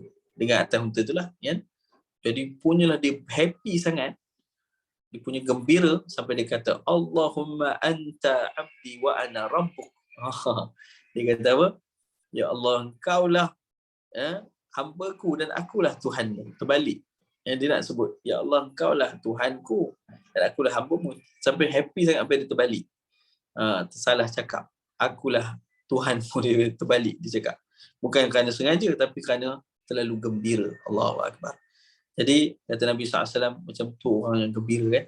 Barang yang dia hilang, dia sangat nak, tiba-tiba datang balik, seronok dia kan. Jadi macam-macam lah ni tamsilan kan Nabi Ta'ala bagi. Kalau kita macam mana? Kita hilang satu benda yang berharga, hilang. Contohlah cincin kahwin, hilang. Dah pakai berapa lama, hilang kan. Tiba-tiba cari-cari tak jumpa, 2 hari tak jumpa. Doa pada Allah. Tiba-tiba hari ketiga tengah menyapu kat bawah katil, terkeluar cincin tu. Kan gembira tu kan. Macam mana perasaan ibu-ibu sekalian kalau jadi demikian? Kan? Macam itulah juga ibu ayah yang anaknya hilang. Anak hilang. Kan? Pergi shopping mall, hilang anak. Tak tahu ke mana. Telefon polis lah. Itu, ini. Sampai waktu petang saya pernah jumpa yang macam ni. Sebab saya, di tahfiz saya ni, ada satu ibu ayah tu lah hujung minggu. Dia pun tak tahulah wallah alam macam mana anak dia boleh hilang. Maksudnya anak dia pergi rumah jiran. Tapi tak beritahu dia. Senyap je kan. Sampai dia kena post kat Facebook, anak saya hilang. Lama anak dia hilang, berjam-jam. Rupanya anak dia main game dekat rumah jiran kan. Jadi bila anak dia balik tu, dia punyalah seronok ni maksudnya. Bayangkan. Jadi kegembiraan bila manusia tu hilang sesuatu, datang balik benda tu, dia seronok kan. Sampai macam tu sekali cerita unta yang hilang tadi. Dan Nabi kata, Allah lebih gembira apabila hambanya kembali kepada dia. Lebih daripada orang tadi. Maksudnya, bagaimana kalau kita ni bertaubat pada Allah, selalu mengucapkan istighfar, ya Allah, ampunlah dosaku ya Allah. Ya Allah, semua nikmat yang kau bagi ni, ampunilah diriku kerana aku banyak tak gunakannya dengan baik ya Allah. Seluruh nikmat kehidupanku yang kau telah bagi banyak telah aku sia-siakan ya Allah. Ampunlah dosaku ya Allah. Aku bertaubat atas dosa-dosaku ya Allah. Dan aku nak kembali padamu ya Allah. Bila kita bertaubat pada Allah, kata Nabi SAW, Allah sangat gembira. Allah itu sangat gembira, melebihi daripada laki tadi. Menunjukkan bahawa betapa besarnya sayang Allah kepada kita dan betapa hebatnya kasih Allah Ta'ala kepada kita. Sebab itulah kita hidup, jangan tinggalkan Allah. Sedangkan Allah tidak pernah meninggalkan hamba-hamba dia. Jadi terbalik pada ayat tadi. Terusnya Allah berfirman, فَأَمَّا الْيَتِيمَ فَلَا تَقْهَرُ. Dan Allah kata Allah SWT, فَأَمَّا الْيَتِيمَ فَلَا تَقْهَرُ. Dan maka terhadap anak yatim janganlah kamu melakukan sewenang-wenangnya. Ini satu perintah yang besar dari Allah. Dengan kurnian Allah Ta'ala yang sangat agung, maka buat baiklah kepada anak yatim. Jadi kita ni ada kemampuan, kita ni ada harta, kita ni ada keluarga, kita ada kesenangan hidup. Maka buat baiklah pada golongan ini, yang dipanggil golongan anak yatim. Kenapa? Mereka itu diuji oleh Allah dan keadaan tidak ada ayah. Kesebagian tidak ada ibu juga. Jadi seorang anak yatim, kalau kita kenal ataupun kita tak ada orang yang dekat kita carilah, buat baiklah pada mereka. Ada di kalangan sahabat-sahabat yang mana alhamdulillah di tahfiz kami ni ada tak ramai lah anak yatim, ada 3 orang, tapi masya-Allah tabarakallah, alhamdulillah ramai dekat sini, kawasan-kawasan yang mana sahabat-sahabat saya juga, mereka ni sangat termotivasi dengan ayat Quran. Antaranya ayat ni, fa'ammal yatima fala taqhar. Allah Ta'ala suruh kita untuk jangan melakukan sewenang-wenangnya, bahkan jadilah orang yang membantu mereka tu. Jadi kita dapat alhamdulillah sponsorship anak yatim ni, ada yang sponsor sampai sepanjang pembelajarannya di tahfiz ni, masya-Allah, keseluruhan. Jadi alhamdulillah. Jadi maksudnya apa? Inilah yang Allah Ta'ala nak kita buat dalam kehidupan kita ni, bantu orang-orang yang dalam keadaan kepayahan, kesusahan, antaranya golongan anak-anak yatim. Wa ammas sa'ila fala tanhar. Dan juga janganlah melakukan sewenang-wenang terhadap mereka, dan juga terhadap orang yang meminta-minta, janganlah engkau mengherdik, menghina mereka. Baik, ini yang kedua. Satu tadi anak yatim, yang kedua adalah orang yang meminta. Orang yang meminta ni dimaksudkan, kalau di Kuala Lumpur ni ramai kan. Satu pertanyaan, kadang-kadang orang selalu soal kata, yang minta ni betul ke scam? Kan, yang pergi dekat stesen minyak kan, kadang-kadang ada yang meminta, ada yang duduk kat situ, ada yang ni. Ya dimaksudkan, memang sebelum ni pernah berlaku lah dalam akhbar sebagainya, orang yang memang dibuat scam. Auzubillah min zalik. Ala kulli hal, kita sebagai hamba Allah Ta'ala banyak benda yang kita tak tahu, tapi Allah ni maha penyayang. Allah maha penyayang. Dalam satu kisah yang besar diceritakan Nabi SAW tentang sedekah. Saya yakin ramai jemaah yang pernah dengar sedekah. Kisah ni tentang sedekah. Satu orang soleh ni, dia ada harta, tapi dia nak sedekah dalam keadaan sembunyi. Iaitu dia tak nak orang tahu sedekah dia. Jadi dia letakkan dinar-dinar tu dalam satu bekas duit yang diikat. Lalu dia pergi malam-malam, dia tengok agak-agak rumah ni, dia letak je. Dia selip dekat pintu rumah tu. Jadi malam pertama dia pergi, aku nak sedekah lillahi ta'ala. Dia pergi selip. Esok pagi dia dengar ada orang sebut, tahu tak semalam ada orang sedekah dekat pencuri dekat kawasan ni. Orang tu selalu ditangkap dan dikenali sebagai pencuri. Ada pula orang sedekah ni, banyak pula tu. Jadi dia berkata, ya Allah, aku sedekah pada orang macam ni. Malam tu dia pergi pula, dia sedekah, letak depan pintu rumah, selit. Rupanya esok orang beritahu, tahu tak ada orang sedekah pada pelacur. Pelacur yang dia ni memang itu kerjaan dia, kan? Lepas dia kata, ya Allah, aku sedekah pada orang tu. Hari ketiga dia sedekah pula orang kaya, dan disebutkan, adakah ni semalam ada orang sedekah dekat rumah orang kaya tu. Dah lah banyak, kan? Jadi dia kata, ya Allah, macam mana kan? Rupanya jemaah sekalian, daripada sedekah ni itu, orang yang pencuri tadi berhenti dari melakukan mencuri. Lepas dia kata, ya Allah, aku ni selama ni buat dosa, mencuri harta orang, tapi masih kau berikan rezeki padaku. Ya Allah, aku bertaubat. Akhirnya dia pun berhenti dengan duit tadi, dia cari kerja yang halal, dia mulakan kerja yang halal, dan dia taat perintah Allah. Pelacur tadi, dia kata, ya Allah, banyak kali aku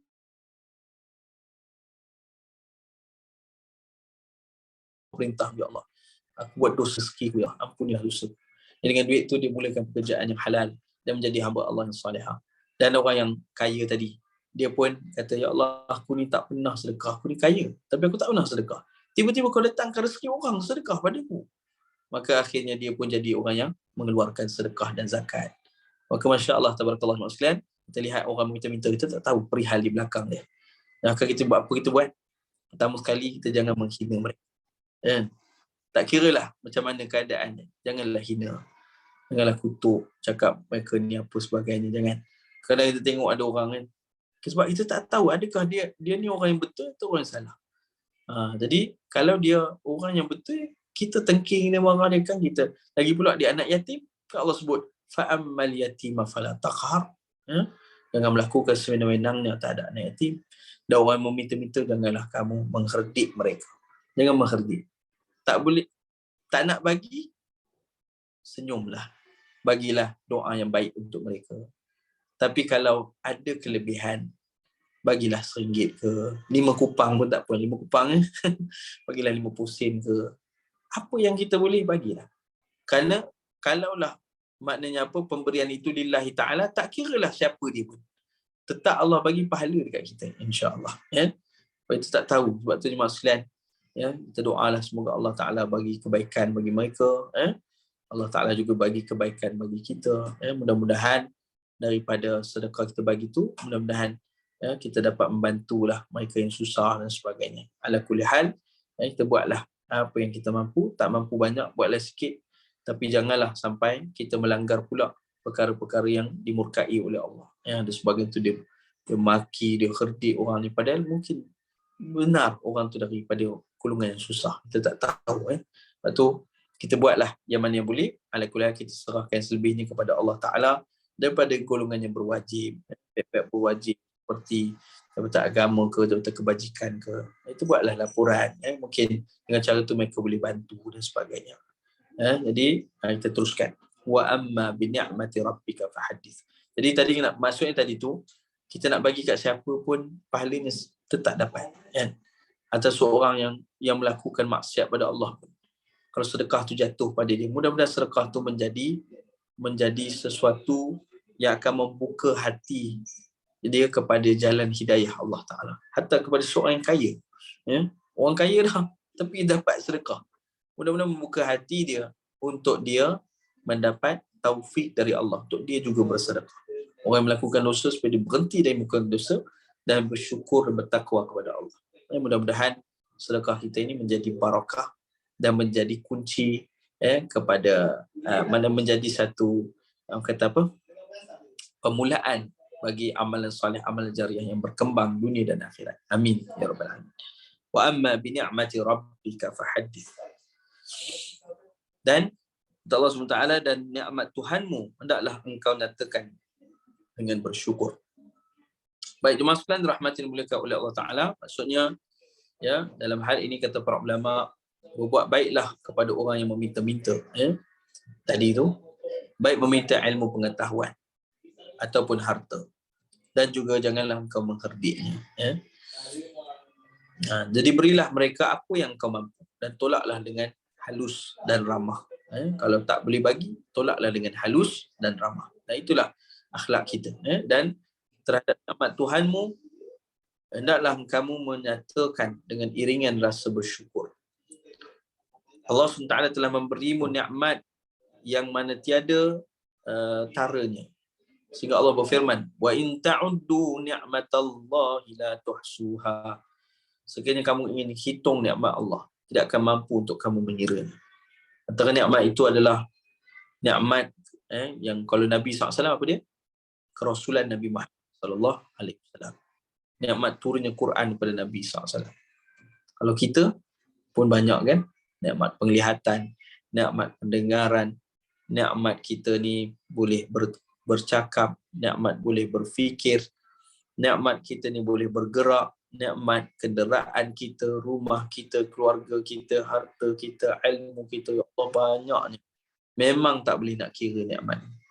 Maka perhatikanlah nikmat-nikmat itu, renungilah ia dan bersyukurlah kepadanya. Macam mana cara nak bersyukur? Yang pertama, dengan kita sentiasa banyak mengucapkan kalimah thayyibah, pujian kepada Allah yang memberi nikmat. Alhamdulillah. Alhamdulillah. Segala puji bagi Allah Ta'ala. Keduanya, cara bersyukur adalah dengan kita taat semua perintah Allah. Maka perintah Allah yang Allah suruh kita buat dengan sedaya upaya. Antaranya apa? Satu hari Nabi SAW bertanya, seorang sahabat bertanya kepada Nabi, Ya Rasulullah, ayyul Islam khair?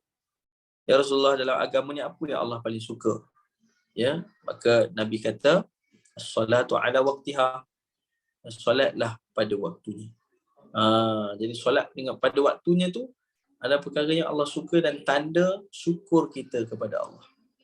Jadi kita solat awal waktu, kita azam nak solat awal waktu, mudah-mudahan Allah bagi kebaikan, Allah Ta'ala bagi rahmat, dan Allah Ta'ala golongkan kita di kalangan hamba-Nya yang bersyukur. Jaga salat kita dan tambahlah ilmu salat untuk tambahkan kekhusyukan kita dalam menunaikan ibadah wajib ini kepada Allah. Ya, apa lagi perintah Allah yang lain? Antara yang kedua, bila sahabat tu tanya, lepas tu apa? Lepas jaga solat, apa lagi? Nabi kata, bir walidai. Jagalah atau buatlah baik kepada dua ibu dan ayah. Jadi itu pun perintah Allah, wajib kan? Allah sebut wa wassaynal insana biwalidaini ihsana. Dan Allah telah mewasiatkan kepada manusia untuk berlaku baik kepada kedua ibu dan ayahnya. Itu pun tanda syukur kita kepada Allah. Ada orang dia dapat gaji banyak, nak bagi mak dia cukup susah. Sebenarnya itu pun mujahadah, teman sekalian. Kalau satu orang boleh bagi kat mak dan ayah dia konsisten, bagilah sikit, mak ayah tu bukanlah minta banyak pun, tapi bila kita bagi tu tanda kita ingat. Dia pun kadang-kadang dia nak tolak, tapi tanda dia ingat, tanda kita ingat akan jasa dia. Dan dari pemberian tu kan juga sedekah, yang juga kita minta dah doa, kerana doa mereka itu mustajab. Kalau kita masih ada mak ayah, mintalah doa banyak kepada mereka, sebab mereka tu doa mereka mustajab sungguh doa mereka tu. Allahu Akbar. Jadi buat baik pada mereka adalah satu benda yang Allah Ta'ala suruh kita buat, tuntut kita buat. Itu tanda bersyukur pada Allah. Baik, antara lain tanda bersyukur kita pada Allah, yang ketiga adalah meninggalkan larangan dia. Benda yang dia tak bagi buat, kita tinggalkan. Itu pun tanda syukur. Tak ada orang sebut Alhamdulillah, Alhamdulillah, lepas tu buat dosa pada Allah. Itu tak bersyukur, teman sekalian. Dia sebut Alhamdulillah, semua nikmat, lepas tu dia buat dosa, dia buat benda-benda yang Allah Ta'ala murka. Itu bukan tanda syukur. Tanda syukur adalah tinggal benda yang Allah larang. Benda yang Allah murka, kita tinggalkan. Contohnya Allah tak izinkan kita untuk, wallahualam, mata kita melihat benda-benda yang bertentangan, Allah tak izinkan, aurat orang lain, aurat para wanita dan sebagainya. Walaupun kat TV itu tetap kita kena jaga penglihatan kita. Walaupun dekat telefon, tetap kena jaga. Sebab tu benda diharamkan oleh Allah Ta'ala. Sebab itulah cabaran kita di zaman ni besar, kan? Besar cabaran kita. Dugaan kita besar. Sebab itulah kita kena hati-hati, kuatkan iman kita, banyak menuntut ilmu, banyak bersama dengan orang soleh. InsyaAllah Allah bagi kekuatan untuk meninggalkan maksiat dalam kehidupan kita. Maka meninggalkan maksiat dan dosa itu juga tanda syukur kepada Allah Ta'ala. Yang keempat, tanda syukur pada Allah Ta'ala adalah beri balik nikmat itu kepada orang yang memerlukan. Bukan semua, tapi sebahagian. Kata Allah SWT sebut, wa anfiqu mimma razaqnakum. Dan infaklah atau berilah sebahagian mimma razaqnakum, dari apa yang kami rezekikan kepada kamu. Kalau ada ilmu, berilah ilmu. Sedekahkan sedikit pada orang yang lain. Ilmu yang baik, yang orang lain boleh memanfaatkan daripada ilmu itu. Contohnya pengalaman kita melalui sesuatu. Jadi boleh jadi baik kepada orang lain. Asalkan benda itu tak melanggar syarak dan sebagainya. Beri balik kebaikan telah Allah beri pada kita. Contohnya kita dapat rezeki, kita bersedekah. Jangan lupa kira zakat. Sebab apa? Daripada zakat itu Allah berkatkan rezeki kita, jauh kita daripada keburukan, maka Allah melipat kali gandakan rezeki kita. Lain pada itu adalah kita maksudnya apa? Menginfakkan harta kita sebagai duit. Dalam Al-Quran Allah sebut ara'aital ladzi yukadzibu biddin. Pernah dengar itu surah Al-Ma'un. Al-Ma'un itu sendiri maksudnya apa? Memberi bantuan atas benda-benda yang kecil, bantuan yang kecil. Contohnya apa? Sebagai ulama kata contohnya, Imam Qatadah dia kata contohnya ada orang nak pinjam cangkui, kan, nak tanam pokok. Dia tanam pokok kan, tak ada cangkui, kita bagi pinjam cangkui. Ada orang nak masak, tak ada belanga, bagi dia pinjam belanga. Kan? Maka macam itulah dia panggil ma'un, kebaikan yang kecil yang Allah Ta'ala kirakan besar di sisi Allah Ta'ala, membantu orang lain dalam memudahkan kehidupan dia, menggembirakan mereka. Itu satu benda yang disukai, dicintai oleh Allah Subhanahu wa Ta'ala. Jadi bagi sedekah. Sebab Allah Ta'ala sebut, berilah, infaklah sebahagian dari nikmat yang telah Allah kurniakan.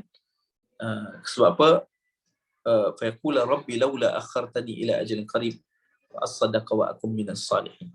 Dan ramainya orang-orang yang telah meninggal dunia, mereka menyesal apabila mereka meninggal dunia, mereka meninggalkan banyak harta, mereka meninggalkan banyak nikmat, banyaknya duit, banyaknya harta yang tidak mereka manfaatkan, tidak mereka sedekahkan sebahagiannya pada jalan Allah. Lalu bila mereka mati, mereka kata apa? Ya Allah, kalaulah kau lambatkan kematianku sedikit, lambat sikit, lambat sehari ke, lambat berapa jam ke, fa'asaddaqo, aku akan bersedekah. Kerana amalan tu besar pahala dia.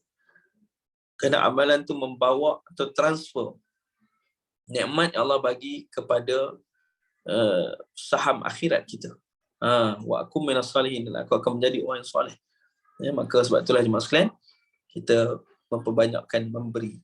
Bukan hanya duit, tapi juga apa yang kita mampu. Orang tak boleh nak bagi duit, sedekahlah dengan sekurang-kurangnya senyuman. Kata dia pula, Ustaz, saya pakai emas lah, macam nak senyum? Lukislah senyuman dekat emas tu. Tak adalah cuma sekali, maksudnya bila tak pakai tu selalulah senyum, kan? Janganlah muka masam, jangan muka ketat, orang pun risau nak tengok, kan? Nabi SAW kata apa? Ibtasim tu, senyumlah, kerana senyuman itu adalah min sadaqah, daripada sedekah. Itulah juga kebaikan yang kita bagi dengan cara kita bantu orang lain. Itu juga tanda-tanda kita bersyukur pada Allah Ta'ala. Yang terakhir, yang kelima, bila kita bersyukur pada Allah SWT, caranya adalah perbanyakkan berdoa. Perbanyakkan berdoa dan melakukan apa amalan yang disukai oleh Allah. Tanda kita syukur kepada dia. Apa amalan yang Allah suka? Allah suka kita baca Quran, kita buat. Allah suka kita tuntut ilmu, kita buat. Allah Ta'ala suka kita bantu orang lain, kita buat. Allah Ta'ala suka kita ikut sunnah Nabi, kita buat. Allah suka kalau kita berdoa. Udu'uni astajib lakum, kata Allah. Doa padaku, aku akan mustajabkan untukmu. Itu tanda Allah suka kita berdoa. Kerana Allah itu maha memakbulkan doa, maka kita berdoalah pada Allah. Allah suka kita bangun malam. bangunlah malam walaupun seketika. Qumil laila illa qalila, kata Allah Taala, bangunlah malam walaupun sedikit, kejap. Allah suka perbuatan, maka kita buat. Itu tanda kita syukur pada Allah SWT. Lalu Allah sebut ayat terakhir tadi surah Ad-Duha, wa amma bi ni'mati rabbika fahaddits. Dan ya, terhadap nikmat Tuhanmu hendaklah kau menyatakan dengan bersyukur. Ada orang sebut dalam ayat ni juga, maksudnya apa? Kalau kita ada nikmat tu untuk bagi orang lain sedar, nikmat Allah ni besar, kita boleh cerita nikmat tu. Tapi dengan syarat bukanlah dengan tujuan menunjuk-nunjuk. Dia orang kata, dapat kereta baru, dia pun tangkap gambar banyak duduk. Dia post kat Facebook. Apa tujuan dia? Tak ada tujuan. Ya. Melainkan nak tunjuk pada orang. Na'udzubillah min dzalik. Tapi kalau nak cerita kat orang, orang kawan dia kata, saya ni kata apa, susah kehidupan. Kita ni boleh cerita, kita kata, ya Allah, Alhamdulillah Allah bagi saya ni, bagi ni, tapi kita jagalah solat. Ada seorang sahabat saya, dia ni tak semayang, sekalian. Sahabat saya ni, dia ceritalah, sahabat saya ni ustaz, dia ada seorang kawan masa di sekolah rendah biasalah, sekolah kebangsaan dulu kan ada tahfiz kan, tahfiz budak-budak kecil mana jarang nak ada kan. Jadi dia ni ustaz dah sekarang ni. Dia kata seorang sahabat dia, setelah puluhan tahun tak jumpa balik. Sahabat ni dah kaya. Dia ada syarikat sendiri. Dia ada kekayaan yang memang luar biasa lah. Allah bagi rezeki kat dia. Tapi kawan ni, yang kaya ni yang cari dia. Sebab kawan ni tahu dia jadi asatizah, jadi ustaz. Jadi dia tanya, dia kata, aku ni semua dapat. Nikmat tu, nikmat kereta, semua ada. Rumah ada berlambak, dia kata. Tapi tak bahagia. Selalu bergaduh dengan anak-anak, tak dengar cakap, curi, macam-macam lah. Harta ada, tapi tak bahagia. Sebab tu dia kata bahagia tak boleh dibeli kan. Nak sebut kata Allahu Akbar. Jadi dia, kawan dia ni, buat kawan rapat, dia tanya satu dia, solat jaga tak? Soalan tu pertama dia tanya kat kawan dia. Tercengang kawan dia kata, memanglah banyak tinggal solat.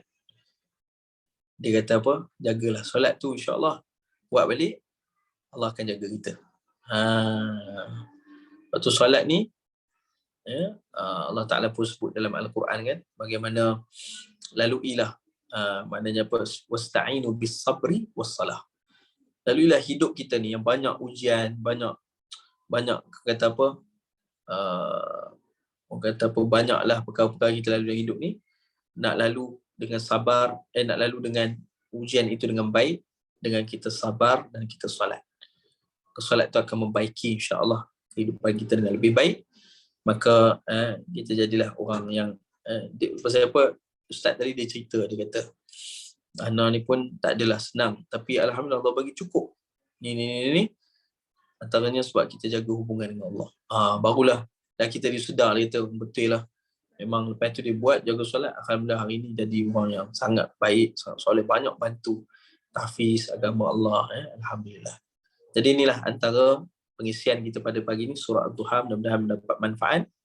Dan saya juga nak ajak jemaah sekalian, sekiranya ingin membantu kami dalam melahirkan lebih ramai lagi para hafiz Al-Quran, boleh kita sama-sama bantu kita dalam proses untuk membeli sebuah van untuk yang mana van ni digunakan untuk pelajar tahfiz, nak pergi sana sini kan, nak pergi ke beberapa tempat. Kadang-kadang tu kenderaan kami agak terhad sebab van kami yang terbaru ni dah 8 tahun dah rosak. Jadi kita nak kena cari van barulah. Jadi siapa yang nak berinfak, van tu harga dia 100,000 lebih lah, 130,000. Jadi kalau jemaah sekalian yang ingin untuk bantu kami, yang pelajar kami ni ada lebih kurang 100, sekarang ni ada 160 orang pelajar. InsyaAllah dialu-alukan. Nanti saya akan kongsilah dengan Ustaz Wali. Ustaz Wali pun boleh share dengan jemaah sekalian untuk kita sama-sama bantu. Saya juga akan attach sekali website, jadi jemaah sekalian boleh rujuklah bagaimana tahfiz kami di website, tahfiz integrasi di bawah Jabatan Agama Wilayah. InsyaAllah mudah-mudahan dengan itu jemaah sekalian juga boleh berinfak dan kita sama-sama boleh bantu untuk pelajar-pelajar ini mendapat pengajian yang lengkap, yang kondusif dan mudah-mudahan menjadi para hafiz Quran yang berjaya, menjadi ulama, pemimpin di masa hadapan insya-Allah. Jadi setakat ini dahulu, aku qauli hadza wa astaghfirullah azim li wa lakum. Baik, insya-Allah sekalian kesilapan kekhilafan. Saya mohon maaf dan berilah teguran pada saya yang fakir ini. Semoga Allah berkati apa yang dibincangkan, apa kita amalkan sampaikan. Wassalamualaikum warahmatullahi wabarakatuh. Bismillahirrahmanirrahim. Allahumma inna na'udzubika min 'ilmin la yanfa', min qalbin la yakhsha', min nafsin la tashba', min da'atin la yustajabu laha. Allahumma faqihna fid din wa 'allimna ta'wil. Walhamdulillahirabbil alamin. Baik, terima kasih semua. Sekali lagi, Assalamualaikum warahmatullahi wabarakatuh. Terima kasih Ustaz. Terima kasih Ustaz. Terima kasih Ustaz. Assalamualaikum. Jazakallah ya Ustaz. Terima kasih.